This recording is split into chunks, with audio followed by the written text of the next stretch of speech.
Welcome to Penalty Box Radio, presented by Goldstone Financial Group. Goldstone Financial Group is an experienced team of professionals who will help ensure you receive distinguished service with a plan tailored to your retirement goals. I'm your host, Sean Smith. Joining me tonight is my co-host, Ann Kimmel, also of Penalty Box Radio. We've got an exciting show for you tonight. We're going to format things a little bit differently to try to make the most out of the hour we have on the radio. In our next segment, we'll be joined by Reed Schaefer of the Milwaukee Admirals. And of course, we'll close the show with our Penalty Box Radio Awards. It's been 2 weeks since our last show. And when I talk about formatting things differently, what I mean is I don't want to do a rundown of games since our last show. We can let the day-to-day people do that. The Preds went on an exciting run of 5 out of 12 points since our last show. And here's where things sit. The Predators are currently 7th place in the Central, 15th in the Western Conference, 30th in the NHL, and 7 points out of the second wild card spot. Which one of those, Ann, means the most? Well, none of them feel great. Going to be honest with you. None of those numbers feel great, look great, sound great. The one that is the most concerning to me is 7 points out of the second wild card spot, because ultimately this season is about getting to the postseason. Right. And where they're at right now, it's an uphill battle at best. Well, I think they all have a lot of shock value. Tons of shock value. I think when you see that, you're like 7th in the Central. 7th out of how many? Well, it's 8. It's 8. That's not good. 15th in the Western Conference. Well, out of how many? 16. 30th in the NHL out of 32. But 7 points out of the second wild card spot. That's, in my opinion, and I think you said it was the most concerning for you. I think that one is actually the one that is the most reassuring to me. All right, I'm going to need you to elaborate on that one. Well, look, the wild card spot, that is the low mark for how far you need to make it in order to get to the playoffs. Mm-hmm. And that I'm assuming is what most people's season's expectations of success are, is did you make it to the playoffs? And I think the wild card spot, even the second one, is a fair way to get into the playoffs. Some teams have gone on to do very well in the playoffs from the second wild card spot. Name one. The Nashville Predators. But there's still a lot of season left, and you're just 7 points out. You can make up that ground. Yeah, you in theory can make up that ground. I think, though, we are already at a point where late November, where you almost have to start factoring in what you need other teams to do to help you get back in there. And let me tell you, late November is not when you want to start looking at the wild card spot and saying, man, Nashville can get there if this team and this team. If the Winnipeg Jets lose the next 10 games, right back in it, Predators win all of theirs, then they'll still be. I know what you're saying, but again, you get used to the outrage you're starting to hear after, every couple of games, a win, an overtime loss, a loss, whatever. You get used to that outrage, and I think it just goes very quickly to a dark place. And I don't know that we need to be in the dark place yet. No, the lights are dim. I don't think that they're dark. And I agree with you. I think fans tend to look at the season a game at a time, which is, let me tell you, it's very roller coaster this season. It's an unpleasant experience so far for fans. I think coaches tend to look at the season in larger chunks, maybe 20 games at a stretch. General managers look at hockey in 2 to 3 seasons. So it's a little bit of a more intense ride for fans than I think that it is maybe for players, coaches, and general managers. That's fair. Yeah. Okay. So look, like I mentioned at the top of the show, we only have an hour. And so instead of focusing on game by game results, we just want to focus on some big topics. And of course, we have our interview with Reed Schaefer coming up. So we're going to get started with what is our puck drop topic for this week, which is, I think, hopefully Newt's got his finger on the dump button in case Ann goes off here. But Ann, how do you feel about the Timo Meier suspension? I feel like it is an accurate punishment for the crime. Okay. I do feel like it's an accurate punishment for the crime. Here is what I will say about the Timo Meier suspension. I understand that across the NHL, this is going to have a variety of reactions. I think everybody here in Nashville, and not because, Zachary Leroux is a Predator, but I think just watching that objectively, anybody would say, okay, yeah, that's definitely something that is worth a look by player safety. I think the problem comes in because across the league, I think that there is maybe not as much faith or consistency from player safety that Okay. fans want. And when it is your player, you want it to go one way. When it is, an opposing player, you want it to go another way. I do Fair. think Timo Meyer, I think 1 game suspension is fair. I understand, and I don't know if you saw any of this online, New Jersey Devil fans a little bit frustrated about this because Timo Meyer was on the other end of a cross Oh, check to the face by, I believe it was Ross Colton of the Avalanche. okay. And Colton was fined $5,000 Oh, and not suspended. And so they're saying, now, wait a second, apples to apples, this isn't fair. I understand that. I think this is a suspension worthy hit. I will say that I was outraged on a personal level. Okay. And I'll just stop there before we have to hit the dump button. Okay. Well, we do. How many seconds do we have of dump? What is that? 10. 10 seconds. Oh, You could go I could have said it on a- all. You could set all the words you want in 10 seconds. profanity-ridden tirade for Oh, 10 seconds, and we man. could have just dumped it away. But Dang. I was expecting fireworks and kept it really, really calm. Now, I mean, I did not at the time, Oh no, I'm aware. and I've seen the replay. Oh, yeah. Still not happy with it. Well, here's what I'm going to say, and let me give you my take. And I Okay. agree with you on pretty much everything you said. Mhm. I think 1 game's fine with me. Mhm. I'm not worried about inconsistency. I think you have to look at all these things individually. I think I listened to the video the Department of Player Safety put out. It seemed fine, well-reasoned explanation. Got 1 game because he doesn't have a history. I can live with that, and you can compare this suspension to other suspensions, but I'd rather focus on Zach LaRue because, to me, Timo Meyer isn't a hothead, No, and he's not a guy that takes a ton of penalties. I mean, no. he's no Lady Bing candidate every year, but he's also nowhere near an unhinged maniac who's ready to just crush somebody instantaneously for the slightest, problem. So if you've got a guy on your team that can get someone like Timo Meyer to have a reaction that gets him taken out of a game, you've got something special, in my opinion. Yeah, and I, hate that this happened to Zach LaRue because I just think he is a delight.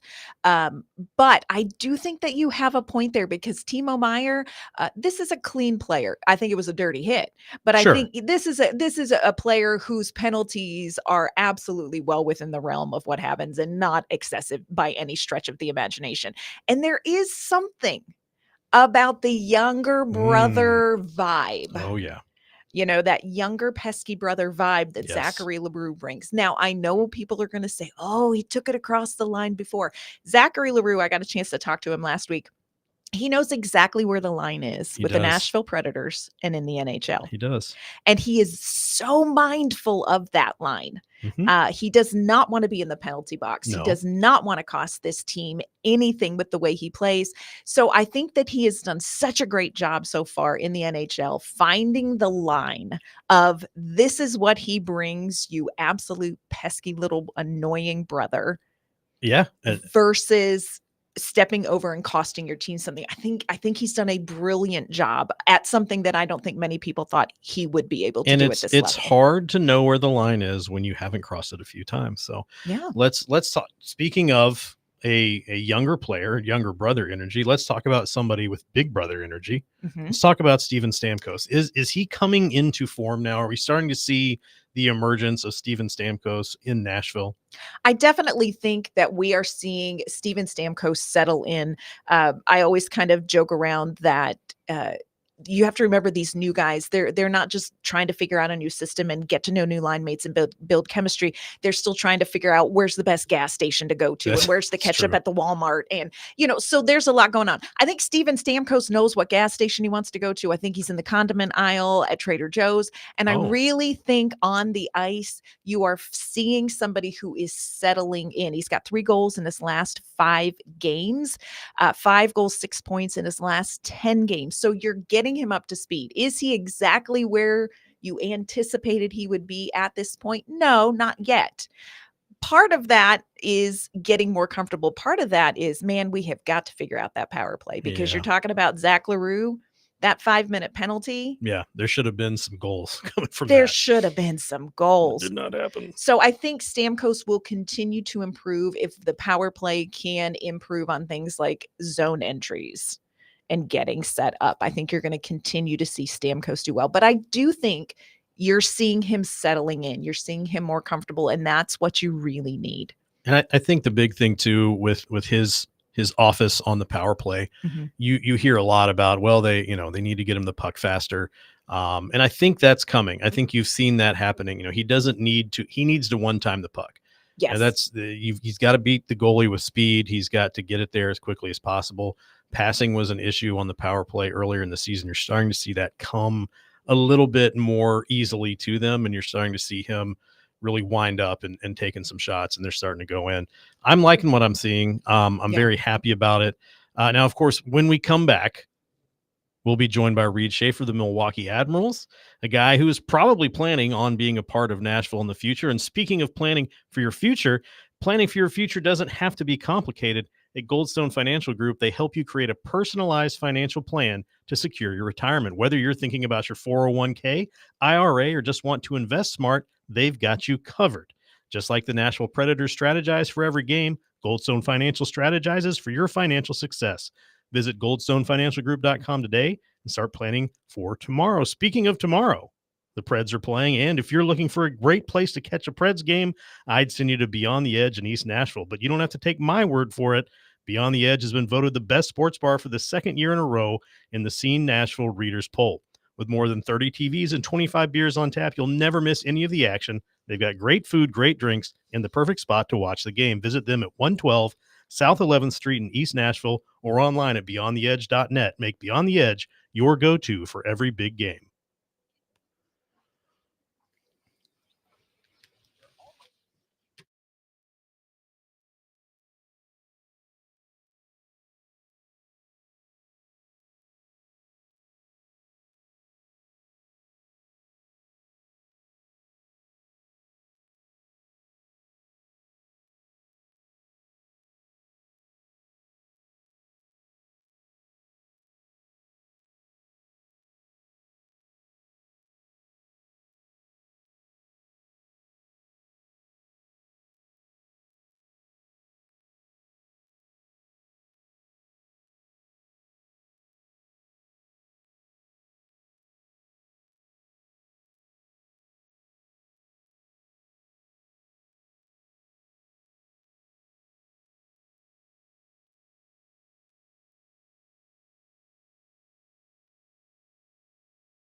Welcome back to Penalty Box Radio. This segment is brought to you by Stars and Strikes in Smyrna. And let me tell you about an incredible deal they've got going on this week.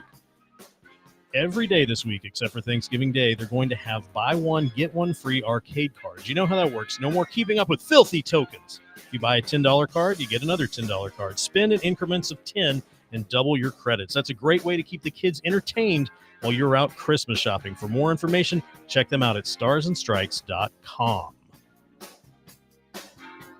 Welcome back to Penalty Box Radio. We are now joined by our special guest. He is a forward for the Milwaukee Admirals. He is the proud owner coming off of a 4-point game, currently leading the team in goals. Everyone, welcome Reed Schaefer to the show. Reed, thank you for joining us. Yay. Yeah, no problem. Wanted to just chat with you for a little bit. You're a name that people in Nashville, of course, know, but want to kind of get them some more knowledge about you and your game. And I want to kick it off, Reed, by asking you about your hockey origin story. So can you tell us, when did you start playing hockey, and at what age or what level and stage did you realize that there could be a professional future for you in this? Yeah, for me, I kind of grew up into a hockey family. My dad played hockey growing up, played a couple seasons pro and obviously in the East Coast League, but I also had a cousin play professional hockey, won a few Stanley Cups in his career, and I think they kind of just were someone I looked up to and wanted to kind of follow in their footsteps. So I started at the age of like 2 or 3 skating, kind of just played for fun until the ages like 14, 15. It's where it kind of started to get more competitive, obviously getting drafted into the Western Hockey League. And then, 16-year-old year playing junior hockey. And then, just going up from there. 17-year-old year, COVID year, so it was a weird one for me. Shortened season, so it was kind of weird. And then my 18-year-old year was my draft year, and I was fortunate enough to be on a pretty good hockey team there and going to the finals. And I was lucky enough to get drafted by the Edmonton Oilers that year. And then the following year was my 19th year, where I was back in Seattle. We had another really good team. I was fortunate enough to crack that Canadian World Junior squad and win gold with them, and then continued on the season with Seattle and went on to win the Western Hockey League championship there. So I think that really helped my development professionally wise, just knowing key moments of the game, stuff like that. So that translated to pro in my 20-year-old year, and I've been in Milwaukee ever since. So yeah. You mentioned being drafted by Edmonton. It was 2022. What was draft day like for you? Take us back to draft day. What do you remember most about that experience? Who was with you, and kind of what was it like when you heard your name called? Yeah, it was a whirlwind of a day for sure. I had meetings in the morning before the draft, and I didn't know if I was going to go first round, second round. So I was it was in the air. And then obviously end of the first round comes, and Edmonton Oilers traded back their 29th overall pick to 32nd and selected me. And I was kind of shocked, honestly. But obviously it was a sigh of relief. You dream of that your whole life. So for that to finally come true and, get drafted to the NHL was something very special. So it was a very cool day for sure. I did hear that your phone rang on draft day. You got an interesting phone call. True or false? Did Wayne Gretzky call you? Yeah, he did actually call me after I was drafted there.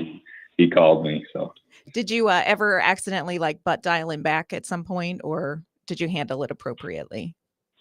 No, I handled it appropriately. I let him be. You. Good for you. Did you at least save the number? Yeah, I think I still got it on my phone, actually. Just in case you ever need to drop in on the great one. Reed, yeah, you were an important piece of the deal that sent Mattias Ekholm to Edmonton and brought you to Nashville. What did you know about Nashville before that happened, or at the moment that happened, and what was that experience like being traded? Honestly, at the time, I didn't know much about Nashville. I was kind of still starstruck of being a hometown boy in Edmonton there, and childhood team. But when I got traded to Nashville, it was awesome. They're so welcoming. The staff was great. Obviously, helped the transition pretty easy. They had, I think, Nathan Gerby and Rob Scuderi there come down and see me a couple weeks after the trade happened, and ever since then it's been awesome. Nashville's got a great development staff, great organization, so I'm happy to be a part of it. You mentioned talking sort of about your hockey path. You have collected a lot of postseason experience, between your time in Seattle. There've been some different experiences in Seattle, of course, in the W. You guys got eventually winning the championship, but you just didn't lose a lot getting there. And then last season with the Milwaukee Admirals made it all the way to the Western Conference Finals. But in that case, you guys had a couple of elimination games that you had to really push through. So when you look at the postseason experience that you have under your belt, what did that teach you, Reed? The two different experiences there that you had, and what do you kind of take with you as you kind of look forward when you look at, all of this time postseason that you've had to compete? Yeah, obviously, from the WHL, it's a little different than pro hockey playoffs. Obviously, WHL, we kind of had a super team, and I guess you could say it was a little bit easier to get through teams just with how good we were. But in those situations, you, I guess, learn how to deal under pressure and learn how to play the game at like elevated risks and less time, stuff like that. But when you come to pro, it's a little bit different. You're trying to wear the team down, obviously. Just be smart about it and try to limit your mistakes as much as possible. And obviously I learned that last year going through that run with Milwaukee. Every move you make matters in the game. And it was a really cool experience being a part of that run, and I'm hoping to do it again this year. Yeah, it was a great run to watch as well. Did want to check in with you real quick about just this recent game. You had a 4-point game. Line mates Jake Lucchini, Vinny Hinostroza, the three of you combined for 12 points in that game. What is working so well with the three of you together? Yeah, I think just for us, we're developing that chemistry. We've kind of understood what kind of players each of my line mates are. And I think just we've played together for 13 out of the 15 games this year, and I think everything's just starting to click. We're being predictable for each other, and obviously they're two really good players. So, we're going to find each other, and we're going to try and generate as much as possible. So I think, for that last game, just something clicked in that second period, and it was a pretty fun one from there. Yeah, that was a great game to watch. Came back, for anybody who missed this game, they were down 4-0, came back, tied this game up, and quote unquote lost it in overtime is what we're going to say, right, Reed? We're going to say quote unquote lost it in overtime on a goal that was technically maybe a little offside, but we're not bitter. Just wanted to check in with you too, Reed. You've seen Zachary Leroux come on up here to Nashville, Fedor Svechkov.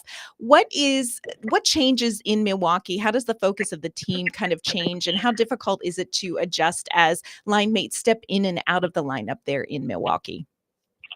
Yeah, obviously, we're happy for those guys to get called up and get an opportunity up there. It's something cool to see as you play pro hockey. You obviously played the whole season with them, so for them to go up, it's cool to see. But for us in Milwaukee, it's kind of a next man up mentality. Those are two great players, and there's holes to fill when those guys leave the lineup. So guys just have to step up, and I think guys have done that so far this year.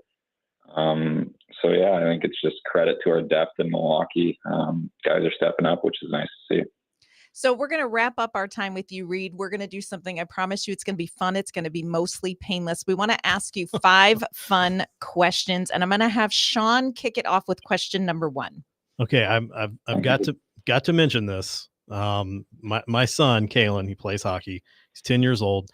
You and he wear the same number. You both wear number 49, which is not really a traditional number you see being worn very much, but also that hasn't always been your number. Is there a significance to the number 49, or is there a number that you wish you had because of some significance?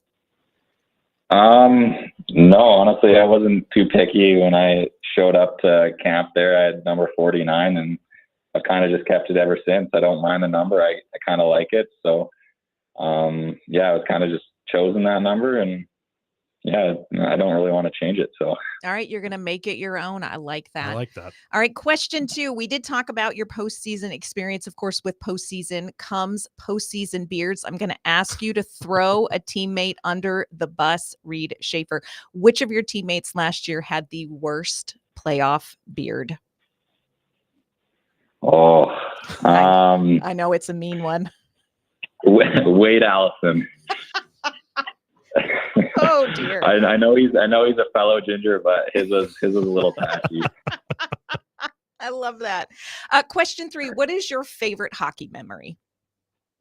For me, I would say winning the World Juniors for Team Canada. That's a pretty cool experience. Where is your gold medal? That's a follow-up. That's not question 4. Yeah, no, it's in my room in my basement. It's in a little canvas. So. Okay, good. Question 4. What's the best piece of advice you've gotten from a coach or a mentor about either hockey or just life in general? I think just continuing to stick with the process. I mean, I wasn't a high draft pick into the WHL as an 8th rounder. And I think I just kind of stuck with the development side of things and worked really hard. And I think credit to where I am today. So I think just keep working hard and stick with it. I love that.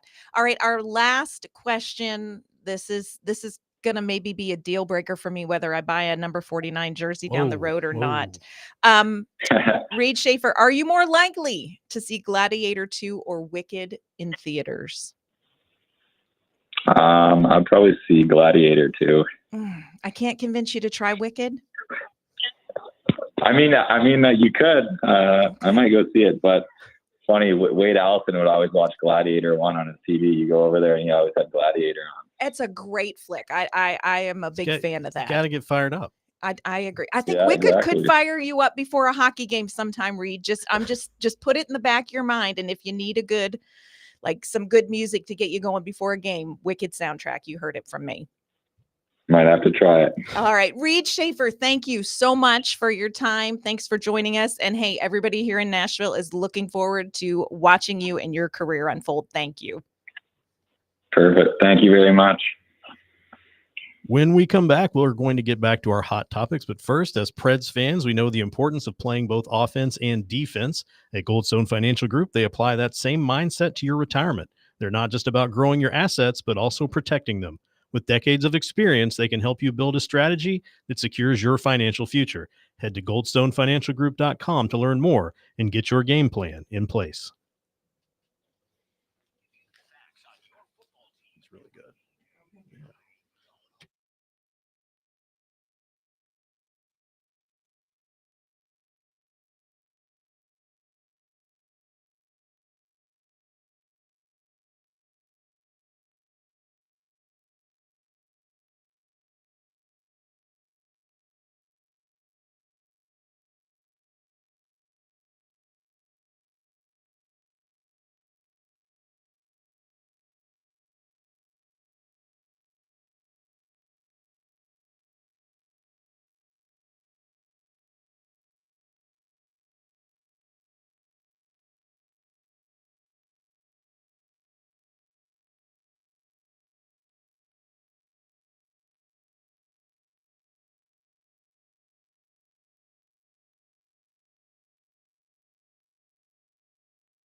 Welcome back to Penalty Box Radio on 102.5 The Game. For those of you not watching along at home and is lip syncing to what I am going to assume is a song from Wicked, Stars and Strikes in Smyrna has an incredible deal going on this week, Thanksgiving week. You can get an hour of bowling, shoe rental, a $10 game card, and 1 round of laser tag for $25.99 per person. Even better, you can upgrade that $10 game card to a 1-hour all-you-can-play game card for just $4 more. At that price, you can't afford not to pack the kids up with a volunteer adult and send them to Stars and Strikes while you get ready for your Thanksgiving meal or do your Black Friday shopping. Visit starsandstrikes.com and start planning your next adventure. Well, I want to just say, really want to thank Reed Schaefer for coming on and being subjected to all of this wicked talk. I think he survived. He is a better, more well-rounded hockey player for that. That's fair. And I think, I think he's open to it. I think so too. I'm going to follow up. We're going to have a follow-up. I'm going to check in with Reed Schaefer. Okay. If/when he sees Wicked, I'm going to find out what he thought of it. Okay. Maybe he can come back on and give a report. I would like that. Okay. So we're just going to get right back into our hot topics. Yeah. There's plenty. Not the store at the mall. Is that still open? Are there still malls? I don't leave the house much. I don't know. I do everything online. Okay. So maybe I shouldn't call it our hot topics. They're going to think we're all wearing like goth gear or something. And oh my gosh, can Marilyn you imagine? Manson t-shirts. Can you imagine? We should do that one day just for fun. Okay. I'll let you be in charge that day, and I'll just show up ready to. I guess I am wearing all black. Either way, look. Okay. We've got some veterans on the team. And you look to your veterans to be your team leaders. You look at these are the guys that are going to drive play and kind of steer the ship. We hear about everybody pulling on the same rope, everybody digging in. When you're pulling on the same rope, means you're all going in the same direction. You're steering the ship, right? Yes. And if you're steering the ship, everybody's pulling. I don't know. I'm going to get everybody's lost going in the same here. direction. But look, the veterans are underperforming, Ann. Yes. Someone we saw have a really good season last season was Ryan O'Reilly. And I don't think anyone was surprised that O'Reilly had a good season last season. I think they were surprised at how good of a season it was. I would agree with that. I don't think that it was totally shocking. Again, I think people really get hung up on age, friends. Let me say it again. Age is not a disease. It's a number. And I understand that Ryan O'Reilly is maybe towards the end of his career, but he ain't dead yet, y'all. And last season, I think he proved that. He came in and he had a great season. And if you look at how he started last season, I think that's really important, Sean. And last season, the first 22 games, he had 11 goals. He had 21 points. Whoa. Yeah. This season, little less whoa, 3 goals and 12 points. And this is somebody who is... He is a thermostat. Yeah, I would agree. He sets a temperature for the team with his play. And so, that's one of those players that you're like, man, this is a player, a veteran we need to see get going. And I think you could almost say the exact same thing about Nyquist. Again, I don't think anyone was surprised that he had a good season last season. I think they were surprised at how good of a season he had. Yeah, it was a career best season for Gus Nyquist. Now, he started a little bit slow in the first 22 games, 3 goals, 16 points. This season, he does have 6 goals, but half of those are empty netters, which they count for the same. They all count. They all look the same. And that tells you that Gus Nyquist is trustworthy to be on the ice in close game situations. Right. But still needs some more from the veterans. I mean, we could break down some numbers. We could talk about Roman Josi. I don't know that we need to break down. I mean, the veterans on the team are underperforming. I don't know that we need stats, do we? I mean, I don't think we could go through every veteran and compare last season's start to this season's start. And I think it'd be the same story, right? Yeah. I mean, if you can name a veteran on the team, you could say they're underperforming. Yes. Fair? I can think you can say that. I think you can also say they're more alarming. Nobody is overperforming. Nobody's really just performing. Well, okay. We're sort of landing in. We can say that. We can say that. And I think that the biggest thing is, before we move on to talk about something a little more positive, is that those are the guys you need to see get going. Like it's great to see the young guys or even the new guys step in and start contributing, but you need those veterans to be the ones that really pick up the pace and play with a sense of urgency and get the other guys to fall in line. Let's talk about something a little more positive. Love that. Okay. There's been a line that's been playing together with some regularity and getting a little bit of what the kids like to call mojo. The kids say that. Look at us. I heard that outside of a 7-Eleven. Yeah. Yeah, I try not to quote the kids because I end up saying something that will need the dump We've button. got a 10-second delay. Okay. It's Tommy Novak. Love it. Yep. Jonathan Marchessault and Mark Jankowski.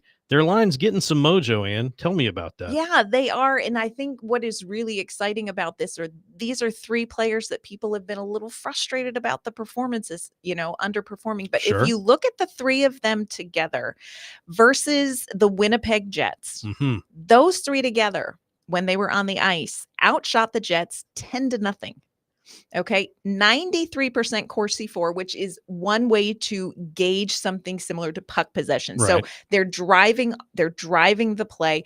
They outscored the Winnipeg Jets 2-0 when it comes to goals for when they were on the ice. Well, and that's the game that Coach Burnett called Marchessault's best game Absolutely of the season. So Yeah. I mean, that's good. And even the game against New Jersey Devils, which was not the outcome, very different outcome, but they were one of the least egregious lines. Okay. 3 for 3 when they were on the ice. When it comes to shots, 67% Corsi for that line. So still controlling the game. And again, Tommy Novak, people have said, man, disappointed in his performance. Jonathan Marchessault, bless his heart, as we say down south. Wow. He has been working so hard to get going. Mark Jankowski has been one of those in and out of the lineup players. Part of his superpower, Mark Jankowski's, is he can pop in and out of the lineup and just be ready to go. That's absolutely true. And I like what you're seeing from the three of them together. So there is just little pockets of bright spots that we can talk about. I agree with that. And I think that's a line we can look at, in the next few games, kind of gauge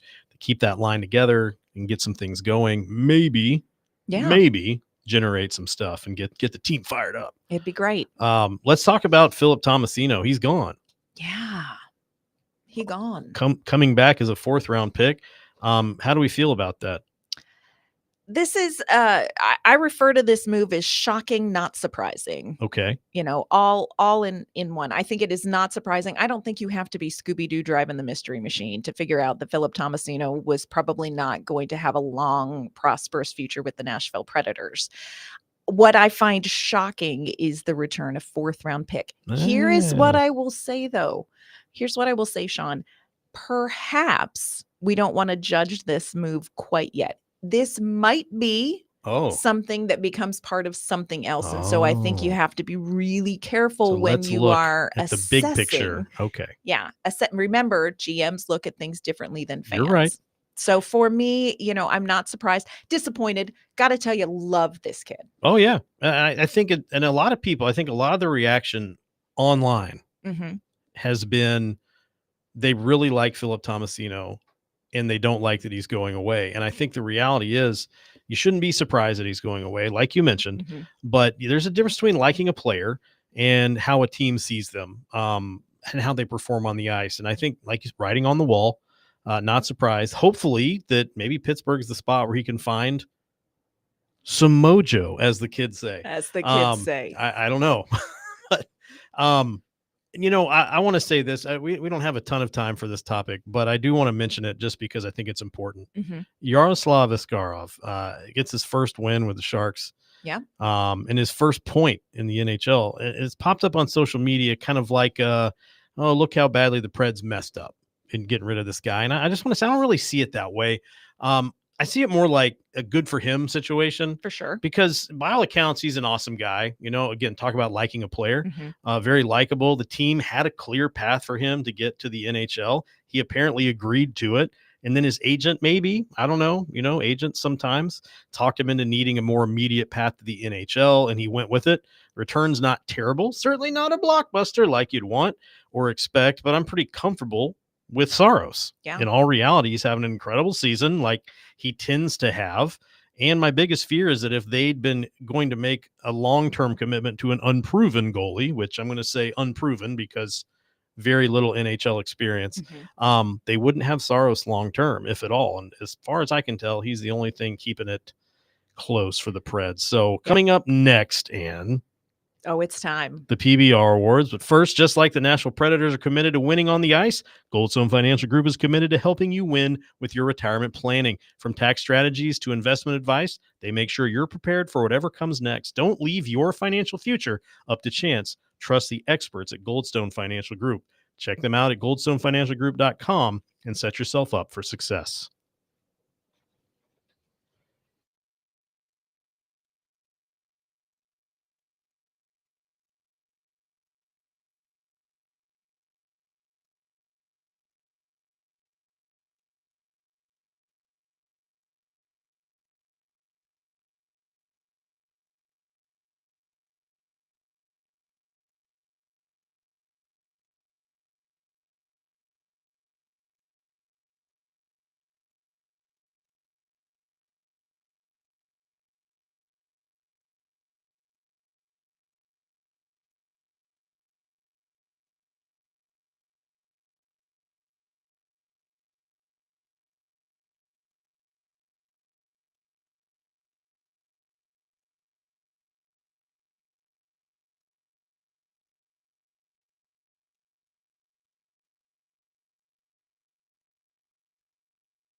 Welcome back to Penalty Box Radio on 102.5 The Game. Beyond the Edge Sports Bar in East Nashville has just been voted best sports bar in the Scene Nashville's Readers Poll.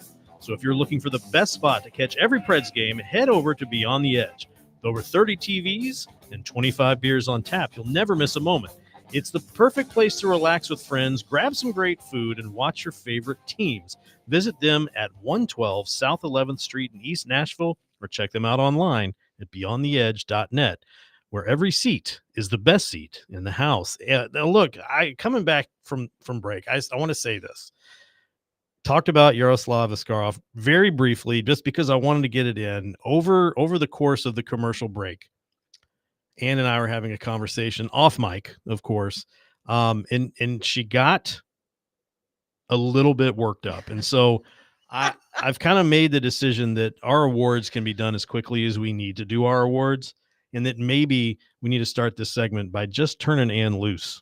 So Ann, take it away. So this is what I want to say, and do with this as you will. Okay. But we were talking about Yaroslav Askarov, and I have to say, there are people who say, why wouldn't you keep Yaroslav Askarov and not re-sign UC Saros and trade him? He was our best asset. First of all, your best player, your best asset also is probably your best player on the ice.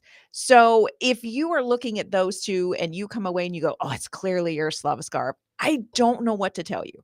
UC Saros is your best player right now this season. He is going to be your best player. He is also the reason that Barry Trotz was able to go out and tell Steven Stamkos and Jonathan Marchessault and Brady Shea that this is a team that wants to make a run. Yeah. Is this team in a bit of a hot pickle right now? Yes. Absolutely. Let's not pretend they're not. But let's also stop pretending that this is it. This is the year. And if it doesn't happen this year, it is all for naught. Because Steven Stamkos and Brady Shea and Jonathan Marchessault are going to be good next year. Oh. Okay. Again, we go back to, but they're going to be worse. They're aging. Age is not a disease. Okay. Age is not a disease. And also, this is bonus, y'all. Okay. Barry Trotz, you may hate the Tomasino deal. I don't feel great about it. But look, Barry Trotz has not gotten rid of anything that he promised you that is coming down the pipeline, and you're welcome.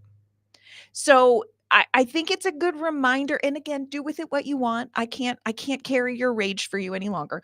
But I need you to understand that if things continue to go south this year, or they turn it around, but they turn it around too late, all is not lost. And these offseason signings weren't a disaster. They just weren't. Even if they don't win a Stanley Cup with Steven Stamkos and Jonathan Marchessault and Brady Shea, it's not a disaster.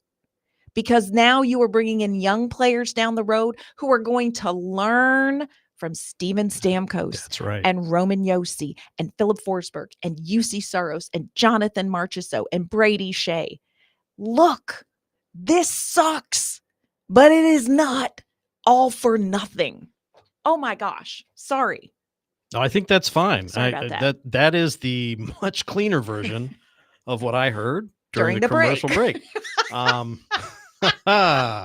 So he's not wrong. He is not wrong. I'm not lying. And He's I'm not lying. really proud, and I'm really impressed at your ability. Sometimes my mom listens. To And even at my age, you don't want to drop an don't, F-bomb no. in front of your mom. No, not unless you have to. My kids do, but I don't Well, want to. Well, we've all been there. Yes. Okay, look, I agree 100% with what you said. Yeah. If I were going to try to add anything to it, I would only make it dumber. Or so I'm not going to say dumper anything. and say the And, things. yeah, and I might say some of the words you said. I learned some new ones in that break. We are going to get to our awards, though. I love Jesus, but I swear a little. Well, it's who among us, right? Okay. Yes. We're going to start with my award, the Beyond the Edge award. This award will go to a player that just gave a little bit extra. My nominees this PBR week, Zach Leroux. I've been excited about Leroux since day one for this exact reason. On draft day, he said he modeled his game after Brad Marchand, and that is a guy you only love if he is your child or on your team. Mm-hmm. And guess what? Zach Leroux's on your team. I assume if you're listening to this show that he's probably on your team. If not, hey, I appreciate it. Thank you for listening to the show. Speaking of people listening to the show, we have some listeners from Finland, which I'm very excited about. I love that. And my next nominee for the Beyond the Edge award is UC Saros. And I say this because some of these games would have been way worse without him. Plus, a lot of those goals in the New Jersey game were off of like third rebounds, and dude was doing everything he could to keep that game close. Just incredible performance. And finally, last nominee, Mark Del Gaizo. Let's go. Just a boatload of block shots. And we're not showing up on the score sheet. Well, they do keep track of block shots, and Del Gaizo blocked a lot of shots. And so, of course, this week, the Beyond the Edge award is going to go to Zach Leroux. I like it. All right. My award, the Stars and Strikes Momentum Shifter Award. This is for the player who turned the tide of the game with a play, a hit, a shift in energy, something that swung momentum in the team's favor. These are our nominees. Interestingly enough, Mr. Zachary Leroux, he had a goal versus the Devils. And quite frankly, he is just that little nagging hangnail. And you've got to love what he does. Also want to nominate Jonathan Marchessault. Slow start, but he is really getting that line going that we talked about. Did some scoring versus the Jets. My final nominee, Roman Josi. Kicking the Predators game off against the Winnipeg Jets with a goal was huge, and kind of finishing it off with that empty net goal for the punctuation. This week's Stars and Strikes Momentum Shift Award winner, the captain, Roman Josi. Wow. Okay. So that brings us to our Goldstone Financial Group Solid Gold Player of the Week. This is where Ann and I each nominate one person, make our case, and our producer, who this week, none other than the man, the myth, the legend, Connor Newt. Hey, that's nice of you to say. Yeah, he's going to chime in and decide who wins. I'll go first with my nominee. My nominee for the Goldstone Financial Group Solid Gold Player of the Week is Roman Josi, with 5 points in the past 5 games, including 2 goals against the Jets. In my opinion, that's real captain stuff. That's how you lead a team. Ann, your nominee. I don't think it should surprise anybody considering the rant that I just went on. I am going to nominate Juuse Saros. Okay. Because not just because of his incredible play, incredible saves. My gosh, the guy is incredible. But also because I think he has been kind of a cornerstone for this team for a number of reasons on and off ice. All right. Newt, it's up to you. Making it hard on me on my debut. Oh, and you know I love you. We just shared a special moment. We did, and I will forgive you almost anything because you played that song for me. Okay, good. Please don't haunt me in my dreams. I have to go with the captain, Roman Josi. Oh my goodness. Congratulations to Roman Josi and to me, the real winner this week, because I got my pick chosen. Very proud of this. You did, but I got to lip sync Wicked, which ain't nothing. And there you go. Which I'll go with you to see. I mean, come on. Okay. Let's go. There we go. Look at that. All right. So thank you for listening to Penalty Box Radio on 102.5 The Game, presented by Goldstone Financial Group. If you want smart investing with a company with a proven track record of fiduciary responsibility, look no further than Goldstone Financial Group. Also, thanks to the Milwaukee Admirals for sharing Reed Schaefer with us. And thank you to Stars and Strikes of Smyrna and Beyond the Edge in East Nashville. We'll see you again soon. I don't think we'll be here next week, but the week after that, we should be.